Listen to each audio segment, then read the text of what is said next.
course, I don't know about you, but like many people, I'm guessing, this whole reform Rupert Lowe argument or situation, shall we say, that's been going on has left a really sour taste in my mouth. I actually thought reform were better than that, to basically kick someone out of their party before an investigation has even been completed. And of course, in the days since all this happened, we have heard things from one side, things from another. It's been like handbags at dawn, hasn't it? With one thing or another. But Nigel Farage has called a press conference because apparently he has some very important news. But before I go into that, he actually touched on the subject, so let's hear what he has to say. Now, you might have noticed that we have been through a little bit of turbulence over the course of the last couple of weeks. We've been increasingly concerned about the behaviour of one of our members of Parliament. And when we found out that some serious complaints had gone in, we thought, you know what, let's just suspend the whip and let's find out what the truth is. And we will wait. First, we will get the report from the independent King's Counsel, who's been appointed. I don't know exactly when that's going to be, but some anticipation that it might happen during the course of this week. And later on, perhaps it'll take some time, we'll hear from the relevant parliamentary committee too. Has it caused some consternation? Of course it has.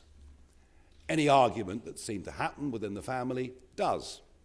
But I can promise you that in terms of our progress and our planning, that upset is very much at the edges.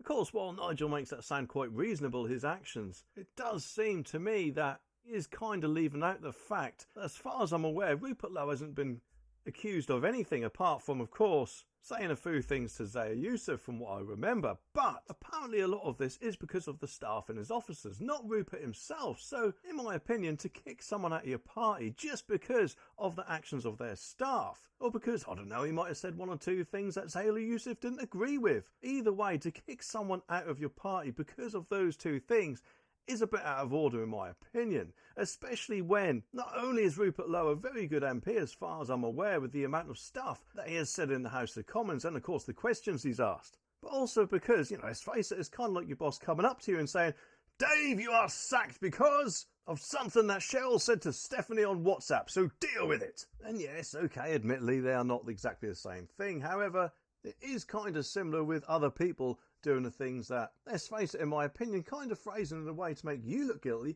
when you are not. But anyway, so what's this reform announcement that Nigel's going to make? Well, hopefully he'll turn the party around, because let's face it, people have been jumping ship left, right and centre, it seems, since all this has been happening, doesn't it? And to be honest, I kind of don't blame them, really, because I actually did think that Reform had it all going for them, didn't they, before all this happened? So, Nigel Farage has announced a wave of defections to Reform UK, and he welcomed 29 new councillors to the insurgent party in a major speech. So, hopefully, whilst I do think it is quite good that more people coming over to Reform, and hopefully they'll still be able to have the numbers to take on Labour in the 2029 general election, I really do think that they do need to learn a very big lesson from this, because it's kind of like they threw Rupert under the bus, and that really does need to change, especially, of course, if it was only because of him saying something to Nigel Farage, which I've heard is what led to all this happening. But just who are these 29 councillors? Well, they're on your screen right now. Obviously, go through the list here, as you can see.